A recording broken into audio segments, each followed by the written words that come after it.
Radio Éxito Educativo con Víctor Núñez. Wait. Okay, now, from the beginning. Bienvenidos al programa número 44 de Radio Éxito Educativo, el podcast de los que deciden en la educación. Llegamos al último capítulo de este curso 23-24 en el que muchos docentes llegan exhaustos, con las fuerzas muy justas y con el horizonte puesto en la convocatoria de unas elecciones generales que paralizan cuestiones como la nueva BAU y ponen en el aire la LOMLOE si el gobierno cambia de signo político. En fin, nuevas dificultades para docentes y directivos. Mejor no pensarlo cuando las merecidas vacaciones se tocan ya con la punta de los dedos y demos paso a los contenidos de este podcast que vienen con la enseñanza concertada como tema principal.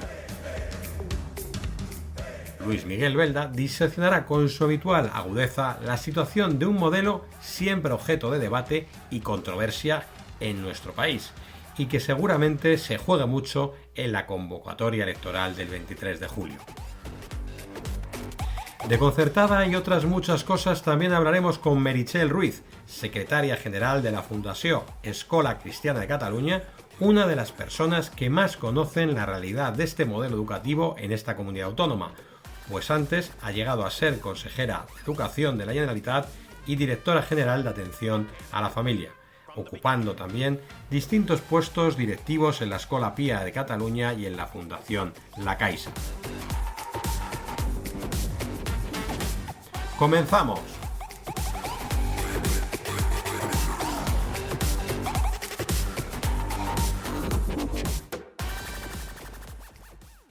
Desde el estrado, una visión global de la educación con Luis Miguel Belda.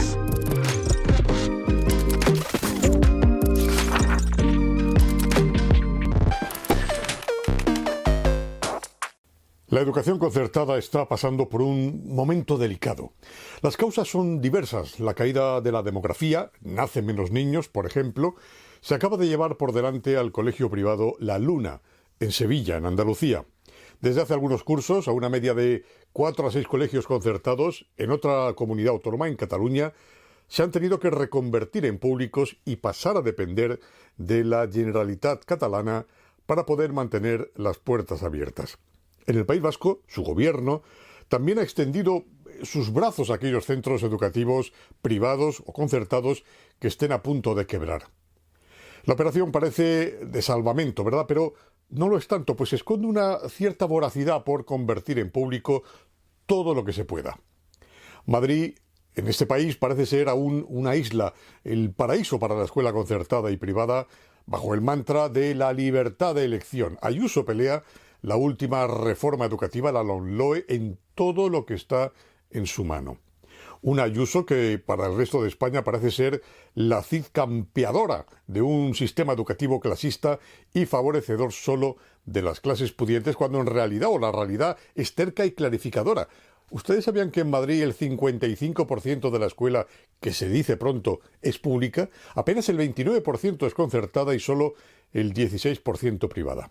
Pero la idea que cuela es que en Madrid se beneficia a la concertada en supuesto detrimento de la pública, cuando no es así. Pero si la fake news te la compran, pues barato saldrá para la oposición sacar rendimiento. En Cataluña estudian en la pública el 65%, 10 puntos porcentuales más que en Madrid, y el resto concertada y privada, un porcentaje muy alto. En el País Vasco es más notorio el dato: la mitad de estudiantes se forman en la pública, la otra mitad en la concertada y la privada. Así que los defensores a ultranza de la pública podrían fijarse en una Euskadi creciente y nacionalmente más radical que nunca, y no tanto en los moderados porcentajes del Madrid de las, mayorías absolutas a tenor de los últimos resultados. Si fuera Castilla-La Mancha el referente, bueno, pues entendería el contraste, pues en esta comunidad, ahí sí, la educación pública supera el 80%. ¿Pero Madrid? ¿Madrid es en verdad la bicha a abatir en este tema? En 2019 tomó posesión del cargo el popular Juan Manuel Moreno en Andalucía. Ese mismo año, sin posibilidad material de que Moreno tomara medidas que hicieran cambiar el curso de la historia educativa de su comunidad, La tendencia, heredada de décadas de gobierno socialista, era que crecía la concertada y la privada en detrimento de la pública. Eso es para pensar, ¿eh? Es decir, que a Moreno no se le podía culpar, no se le puede culpar de que cayeran y sigan cayendo las matriculaciones en la escuela pública. Se puede afirmar que 1 de cada 4 alumnos andaluces aprende en la concertada y en la privada. Seguían y siguen esa tendencia de acuerdo con datos del nada sospechoso Ministerio de Educación en otras comunidades como Galicia y la que acabo de decir, el País Vasco. ¿A quién en realidad se puede acusar de que los padres prefieran que sus hijos se eduquen en centros concertados, la mayoría, por cierto, católicos, o centros privados? Aquí en esta misma tribuna lo conté hace un par de años. La inmensa mayoría de, en fin, lo que son las cosas, de dirigentes políticos contemporáneos, que todos reconoceríamos, estudiaron en centros privados y apenas Pablo Iglesias, entonces líder de Podemos, lo hizo en la pública. Pero ya saben que aunque no se formara en la educación privada, sí formó luego su propia familia en una vivienda privada unifamiliar de lujo en una zona muy alejada, exclusiva además de su Vallecas de adolescente. Pero no sigo porque lo que digo, en fin, se me puede acusar de pura demagogia, obviamente. Bueno, a lo que voy es a preguntarme qué es eso que tendrá la educación concertada y privada que de tan mal humor pone a las izquierdas en general, pero que tanto interesa a sus élites, por contradictorio que parezca, y lo más importante, de forma creciente, a más ciudadanos libres en toda España, no solo en Madrid, que dan por bien empleado el esfuerzo económico a cambio de que sus hijos reciban la educación que consideran más acorde con sus deseos. No digo que sea mejor o peor. La libertad de elección en la educación es el mayor ejercicio de libertad en una democracia, como votar. No hay paradigma igual. Discutible sería que, en fin, los ciudadanos solo pudieran matricularse en la privada porque no existiera una alternativa pública. Bueno, ahí el debate, desde luego, muy abierto. Pero no es el caso de nuestro país ni por asomo, ni en Madrid, ni de lejos, aunque nos traicione el subconsciente que tanta desinformación ha acumulado al respecto. En cualquier caso, como decía la célebre canción, Mami, ¿qué será lo que tiene la concertada?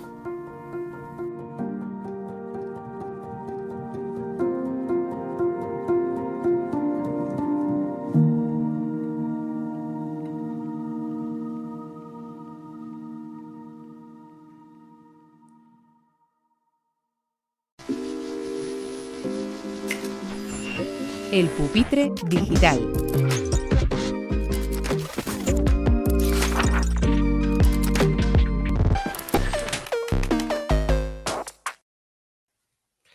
Pues bienvenidos al Pupitre Digital, el espacio de entrevistas de Éxito Educativo, de Radio Éxito Educativo y de nuestro canal de YouTube. Tenemos en esta ocasión a Meritxell Ruiz, que es secretaria general de la Fundación Escuela Cristiana en Cataluña. Bienvenida, Meritxell, muchísimas gracias por sentarte en el Pupitre Digital. Hola, muchas gracias a vosotros por permitirnos estar aquí.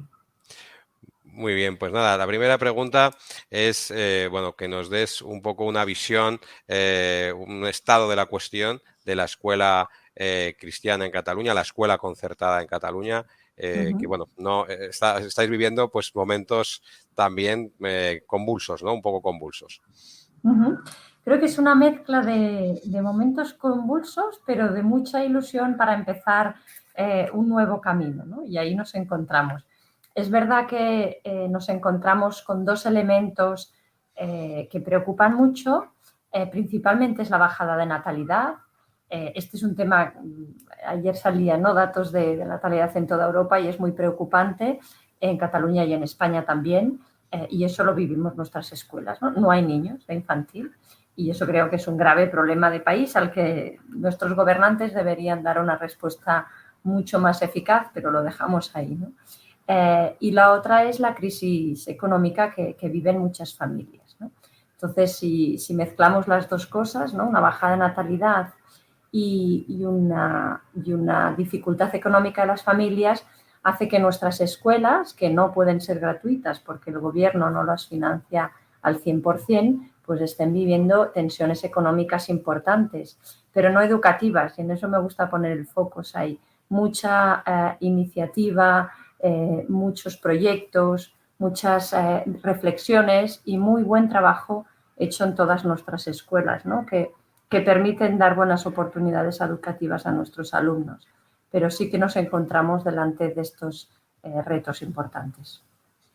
Y ante la situación de bajada de natalidad y de, bueno, también cambios sociales, ¿no? que hacen que, digamos, un proceso también de segregarización, ¿no? O de secularización, mejor dicho, de la sociedad, bueno, pues está poniendo en peligro bueno, pues la permanencia o la existencia incluso de algunas escuelas concertadas católicas en Cataluña. Bueno, ¿creéis que esto es una cuestión puntual?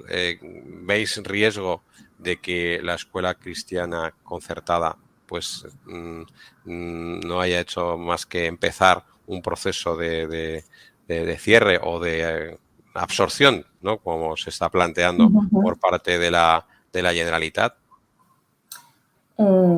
Vemos un riesgo que estamos trabajando y nos hemos dado cuenta que el problema principal es el gran desconocimiento que hay sobre la realidad de la escuela católica en Cataluña y de la escuela concertada en general. Nosotros tenemos un problema básico. Las escuelas nuestras que han tenido que cerrar o que han tenido que pasar a públicas solo cuentan básicamente un problema y es el de financiación, es decir, el hecho que el gobierno no financia al 100% la educación hace que muchas familias no puedan acceder. Y lo que reclamamos desde aquí con intensidad es que queremos lo mismo que para el sistema sanitario. Es decir, cualquier familia se va con su hijo o su hija al hospital por una urgencia y no sabe si el centro es público, si el centro es concertado, pero recibe la misma atención, le atienden los mismos médicos, el mismo tratamiento y cuando sale no tiene que pagar nada. Porque la educación, que es un derecho igual de básico y que la ley establece igual de gratuito, no es así? Ese es el tema que se tiene que arreglar. Ya no entramos en que si la educación concertada es más barato para el sistema público, no es un tema de eso. Es un tema de que las familias tienen derecho a que su educación sea gratuita. Y eso es lo que pedimos. Porque lo que sí que vemos es que, aunque haya este proceso de secularización, ¿no?, que tú decías, las familias siguen apostando por la escuela cristiana en Cataluña. Es decir, no hemos bajado el porcentaje de matrícula este curso en nuestras escuelas. Es decir, que sigue habiendo esa confianza en nuestros proyectos, en nuestro carácter propio. Lo único que hay que hacer es ayudar a estas familias para que no tengan que renunciar a una opción que para ellos hoy en día aún es muy válida. Sí que es verdad que por parte de ciertos posicionamientos ideológicos se ha criticado mucho la escuela de iniciativa social, pero muchas veces desde el desconocimiento. Y entonces lo que estamos haciendo es explicarnos mucho, ¿no? Han puesto en marcha la iniciativa, la campaña, la Escola de la Gent, donde ponen en valor pues que están 687 escuelas, más de 300.000 alumnos. Es una campaña de comunicación para poner en valor la labor que llevan a cabo. Pero bueno, ¿cuáles son los objetivos generales que se plantean? ¿Cómo están viendo la acogida? Y bueno, también qué papel juega todo esto de la comunicación en la labor vuestra, ¿no? Pues el objetivo de esta campaña es justamente romper prejuicios y romper muchos tópicos que existen o que han interesado estos años decir sobre la escuela concertada, ¿no? Si oímos muchos discursos de algunos partidos, nos dicen que somos escuelas elitistas, que somos escuelas segregadoras, y eso no es verdad. Y lo que queríamos era demostrarlo con datos y con una campaña de comunicación, porque no es solo todo lo que aportamos a la sociedad, lo que hacemos cada día en nuestros centros, no es necesario solo hacerlo, sino comunicarlo. Hoy en día, si no comunicas, parece que no hagas nada. Entonces, esta campaña da respuesta a estos objetivos, ¿no? Llegar a la sociedad y decir, ¿qué es la escuela concertada? ¿Qué es la escuela de la gente? Hemos cambiado un poco el lema porque nos parece que el concierto es una manera de relacionarnos con la administración. Hacemos un servicio y nos da un concierto, pero no nos puede definir un instrumento administrativo, nos tiene que definir lo que es el centro de nuestra razón de ser. Y por eso escogimos ese lema de escuela de la gente y hacemos grande, lo que parece pequeño. Porque somos solo 687, solo, lo pongo entre comillas, somos casi 700 escuelas, que dentro del conjunto de Cataluña, pues, hombre, es un 30%, no es poco. Y hacemos mucha labor, nuestros docentes, equipos directivos hacen mucha labor para dar oportunidades educativas de calidad. Y esta campaña ha elegido 3 elementos básicos que explican qué es la escuela cristiana, la escuela concertada, la escuela de la gente, o qué supone para Cataluña, ¿no? Y hemos dicho, oye, somos gente emprendedora, ¿por qué? Porque la escuela de la gente no es la escuela del gobierno, es la escuela que ha creado en su momento congregaciones, parroquias, que vieron que no había educación donde estaban y decidieron crear una escuela y se han dedicado muchísimos años. O que fueron a barrios muy marginales a empezar a enseñar a leer y a escribir a muchos de los niños. O que dieron formación profesional a las mujeres porque estaban excluidas de estudiar formación profesional. Por tanto, la primera característica, somos emprendedores. Luego también decimos que somos diversos para romper otro perjuicio que hay sobre nuestras escuelas, ¿no? Hemos demostrado con datos del departamento que el 14% de nuestro alumnado es vulnerable. Y resulta que este es el mismo porcentaje en la escuela pública. Es decir, en la escuela pública el 14% de ese alumnado es vulnerable, en la escuela concertada el 14% de su alumnado es vulnerable. Y tenemos muchísimos ejemplos de muchísimas escuelas de mucha complejidad, pero que hacen una labor tremenda. Y justamente este es el tercer elemento de comunicación y de explicarnos a la sociedad. Somos escuelas de calidad. Damos oportunidades educativas de calidad a todos los alumnos, ¿no? Y aquí usamos datos de competencias básicas, ¿no? De ver cómo el porcentaje de alumnos que no superan las competencias básicas en nuestros centros es mucho menor, muchas veces la mitad, que en centros públicos, teniendo el mismo porcentaje de alumnado vulnerable. Es decir, que aportamos calidad educativa al sistema. Y eso es lo que pretende esta campaña, como decía, romper tópicos, prejuicios y darnos a conocer, sobre todo el trabajo enorme que están haciendo nuestros equipos directivos y nuestros docentes. Muy bien. Precisamente la comunicación y el marketing cada vez tienen un protagonismo mayor en los centros educativos, bueno, pues porque lógicamente la captación de alumnos cada vez es más compleja en una situación, tanto por la natalidad, por los factores que apuntaba también incluso la crisis económica. ¿Qué iniciativas promueven desde la Fundación para ayudar a sus centros en esa área que cada vez es tan importante? Hacemos bastantes cursos justamente de marketing educativo, pero lo englobamos en un objetivo o en un propósito primero, que es: tenemos que ser auténticos y tenemos que explicar bien quién somos, porque al final, si habéis sido familias, si habéis ido a distintas puertas abiertas, ¿no?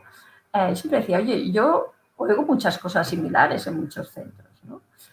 Tenemos que explicar a la sociedad y tenemos que explicar a las familias que vienen quién somos realmente, ¿no?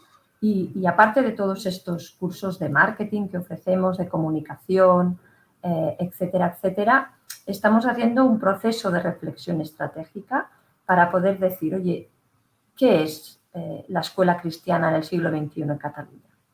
Y cuando tengamos esos elementos, luego los compartiremos con todos. Es un proceso que lleva 1 año y medio, pero yo creo que nos ayudará, y luego si queréis os podemos explicar, pero yo creo que nos ayudará mucho a ser auténticos, ¿no? Y a decir, oiga, ¿qué ofrece una escuela católica a nuestra sociedad hoy en día?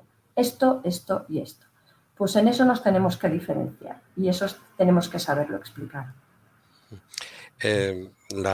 También dentro de las áreas, ¿no? de la gestión de los centros educativos, pues hay cada vez se hace más complejo, ¿no? La gestión de un centro, pues porque no solamente está la parte pedagógica, está la parte económica, está la parte de recursos humanos, está la parte tecnológica, que cada vez también es más importante, la parte legal, que bueno, pues ya sabemos también muchas veces la administración o los cambios legislativos, y bueno, la propia área, ¿no? De marketing y comunicación, como hemos comentado.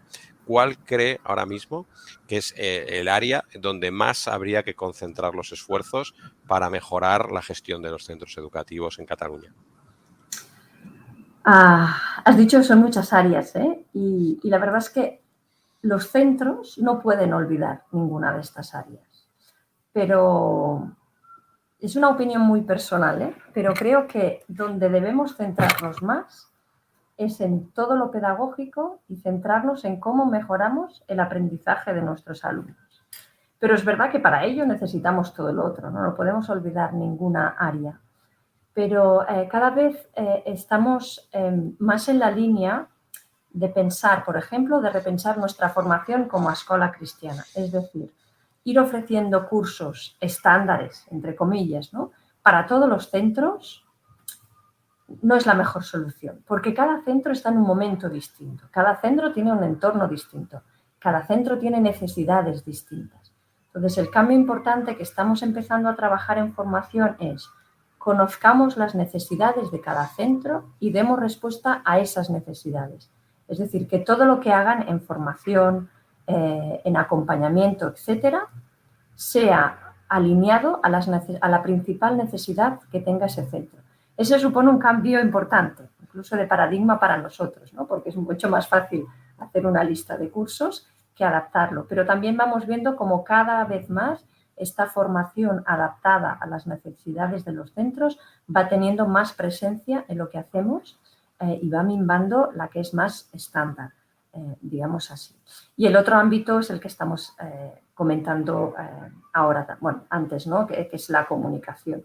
Es básico, comunicarnos internamente y externamente, ¿no? Internamente con nuestras familias, con nuestros docentes y externamente con el entorno, la sociedad, entidades, etc. En la parte pedagógica hay precisamente una situación ahora mismo vamos, podemos decirlo, de por lo menos tensión, digamos, entre dos corrientes un poco contrapuestas. Precisamente una de las corrientes tiene su epicentro en Cataluña, ¿no? Con gente como Gregorio Luri o como Andreu Navarra, que son, digamos, contrarios, ¿no? A estas corrientes pedagogistas y, bueno, pues a todo lo que es la innovación educativa, que se propugna, ¿no? De que, bueno, que no vale nada, ¿no? Que hay que prácticamente cambiarlo todo, que la escuela no está formando a ciudadanos del siglo XXI, entonces hay que poner todo patas arriba y hay que utilizar pues otras metodologías, que algunas de ellas no son tan modernas, porque ya vienen de la instrucción libre de enseñanza e incluso pues de principio del siglo XX, ¿no? Del siglo XXI. Entonces, bueno, ¿cómo usted ha sido además también consejera de educación, ha dirigido áreas, ¿no? en instituciones educativas? ¿Cómo ve esa confrontación, ¿no? que también al final pues hace daño, yo creo, que al mundo de la educación, ¿no? Ha dicho cosas muy interesantes, ¿eh? Y déjame responder a las dos. Hicimos en su momento, el año pasado, un ejercicio de todas estas innovaciones, ¿de dónde vienen, no? Pues resulta que fuimos a buscar los fundadores de nuestras instituciones educativas y esto que supuestamente es una innovación es lo que hicieron ellos hace 2 y 3 siglos. Es decir, si, claro, no quiero decir ahora fundadores o fundadoras porque alguien me va a decir, oye, te has dejado el mío. Pero si vas a nuestros fundadores religiosos y religiosas que veían su entorno y decían, oye, estos niños necesitan educación, las prácticas educativas eran súper innovadoras. Entonces, a veces hace gracia cuando dicen, no, el trabajo por proyectos, el trabajo no sé qué. Oye, pues esto en nuestras escuelas lleva muchos años haciéndose, porque fue lo que se hizo al principio y además de manera contrastada. Es decir, cuando dicen todo esto, yo creo que necesitamos ese orgullo de decir, oye, pero ya, esto ya iba con nuestros fundadores, ¿no? Y el segundo sobre esta discusión que existe hoy en día, yo creo que el problema ha sido poner como objetivo del sistema educativo la innovación. Esto ha sido el grave error, a mi opinión, a nuestra opinión, de lo que está pasando. Es decir, durante años, y lo hemos vivido mucho en Cataluña, ¿no? La innovación es el objetivo del sistema educativo. Oiga, no. El objetivo del sistema educativo es cómo mejorar el aprendizaje de nuestros alumnos. Y si con eso necesitamos innovar, de acuerdo. Si con eso necesitamos hacer lo mismo que estamos haciendo, perfecto. Si con eso necesitamos mejorar algo de lo que estamos haciendo, perfecto. Pero nunca el objetivo del sistema educativo debe ser la innovación. Porque la innovación por la innovación solo lleva a adaptar prácticas que a lo mejor ni te las crees, hacerlo de manera crítica, a no tener en cuenta la mejora del aprendizaje de los alumnos. Hay una profesora de la UCL que me gusta mucho, Louise Stoll, que dice menos cambios y más mejoras. Ese tendría que ser el objetivo del sistema, poner en el centro el aprendizaje del alumno y, oye, miramos qué estamos haciendo. ¿Estamos viendo que a nuestros alumnos ahora les cuesta más la comprensión lectora? Bueno, miramos qué pasa. En esto tengo anécdotas, no diré divertidas, pero sí preocupantes, ¿no? De escuelas que dicen, no, ahora lo tenemos que hacer todo diferente. Y lo han hecho, han empezado a hacerlo, pero luego se han dado cuenta que el claustro está exhausto, que lo que han hecho no sirve para nada, que un cursillo de 15 horas no sirve para transformar prácticas educativas.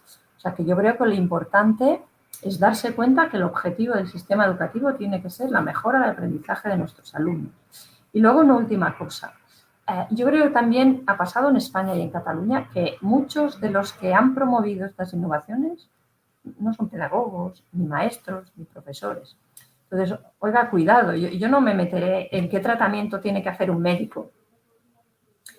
Pues que nos dejen también un poco a los profesores y a los equipos directivos reflexionar sobre cuál es la mejor metodología. Porque al final yo cuando hacía visitas a las familias y me venían, ¿no?, con Excel y preguntando, ¿y aquí trabajan por esto y por lo otro? Y siempre les decía, oiga, si hubiera un método pedagógico que fuera el mejor, ya todas las escuelas del mundo lo harían. ¿Verdad que no hay? Entonces, cada niño necesita un estilo diferente, a lo mejor una metodología diferente, una aproximación diferente. Lo importante es tener instrumentos distintos para que cada niño pueda llegar al máximo de sus posibilidades. Y en eso necesitamos dedicarnos los maestros y profesores. Creo que a veces, unido a esto, precisamente, se genera pues un estrés añadido, ¿no?, a la difícil labor ya de por sí de educar, ¿no? Entonces, ¿cómo ve un poco la situación? Se habla mucho y los datos son, desde luego, muy malos y muy preocupantes del nivel de ansiedad y de depresión, incluso de suicidio adolescente. Es terrible, pero poco se habla también del estado emocional del profesorado y de los directivos, que tienen una presión muy alta. ¿Qué iniciativas se están llevando o cómo están abordando el bienestar emocional del profesorado y los equipos directivos desde la Fundación? Pues con mucho acompañamiento, ¿de acuerdo? Y muchos y encuentros distintos que pongan en el centro este estado emocional. Y también yendo mucho a la raíz de nuestra vocación como docentes. Es decir, sí, el mundo se ha vuelto más complejo, sí, a la escuela cada vez se le piden más cosas, sí, las familias quieren incidir mucho más que antes, sí, aceptémoslo. No pretendamos, pues como hace 20 años, ¿no?, que ahí te dejaban el niño y no opinaban de si el método de matemáticas era bueno o no. Bueno, no pasa nada, a los médicos también les pasa. Uno vaya y le dice, oiga, usted recéteme esto. Ya, lo voy a decir yo que soy el doctor. No, es que me han dicho que esto va muy bien. Bueno, pues aceptemos que tenemos una sociedad compleja y que nuestros retos en un aula son muchos y que seguramente esto necesita de más acompañamiento, de más formación. En eso estaríamos ya yendo a lo que hacemos o lo que queremos hacer desde la Fundación. Y luego una cosa que no es que es externa a nosotros, pero que aprovecho, ¿no?, que estamos en esta conversación para poner encima de la mesa. No puede ser que todas las soluciones a lo que les está pasando a nuestros jóvenes y niños pase por la escuela. Porque al final la escuela es un reflejo de lo que pasa en la sociedad. Y ya se digan tecnologías, ya se diga suicidio, ya se diga salud mental. Oiga, la escuela está para lo que está y no para otra cosa. Muchas veces creo que tenemos que hacer desde las escuelas una reflexión profunda, decir, oiga, esto es responsabilidad nuestra y esto no lo puede ser. Porque si nos dedicamos a esto, no podremos dedicarnos a lo que nadie más puede hacer. Pero al final, ¿dónde van a aprender a leer, a escribir, a comprender textos, a hacer en la escuela? Pues oiga, no nos pongan más obligaciones de las que tenemos y cada uno que asuma sus responsabilidades. Yo creo que eso también nos va a ayudar un poco a quitar esa presión que tienen los equipos. Muy bien. Pues por último, esta conversación, esta sección, siempre terminamos con una misma pregunta, que es ¿cómo cree que debería ser el mejor centro educativo del mundo? Es una pregunta interesante. Yo creo que el mejor centro educativo del mundo tendría que ser aquel, ahora lo que voy a decir es muy fácil de decir, lo complicado es hacer, en que realmente la pasión, la vocación, el desarrollo profesional de todo el equipo docente y educativo del centro permita acoger a todo alumno y acompañarlo al máximo de sus posibilidades. Porque al final la escuela tiene que hacer de escuela y es un elemento importantísimo. Pero necesitamos equipos muy comprometidos, equipos muy formados, equipos muy bien acompañados para que cualquier niño, tenga la realidad que tenga, pueda llegar a desarrollar al máximo sus competencias, sus conocimientos, sus habilidades para poderlos, cuando sea mayor, poner a disposición de mejorar el mundo, ¿no? Claro, es que la pregunta también es muy tópica y a lo mejor la respuesta lo ha sonado más, pero en eso queremos trabajar. Muy bien, pues muchísimas gracias a Meritxell Ruiz por acompañarnos en el Pupitre Digital. Desde aquí, pues deseamos todos los éxitos del mundo a la Escuela Católica de Cataluña, a la iniciativa que están llevando a cabo, Escola de la Gent, y bueno, pues muchas gracias y muchos éxitos. Muchas gracias sobre todo por permitirnos, ¿no?, esta conversación y explicar un poco lo que estamos trabajando. El Pupitre Digital.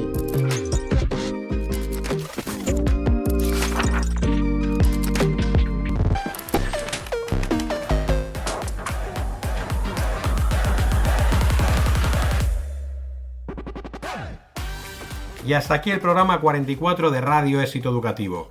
Os deseamos un feliz verano de Víctor Núñez y de todo el equipo que hacemos Éxito Educativo. Nuestro agradecimiento al equipo técnico de los estudios de Udima Media y, como no, a nuestros patrocinadores, al grupo Cefudima y a School Market, primera agencia de marketing educativo en España.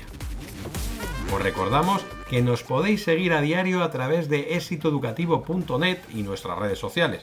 También nos podéis escuchar en las principales plataformas de podcast y en nuestro canal de YouTube. No olvidéis suscribiros y darles al like si no queréis perderos ninguna novedad y además mostrarnos así vuestro apoyo al programa. Muchas gracias, muchos éxitos, mucha fuerza y educación de calidad para todos.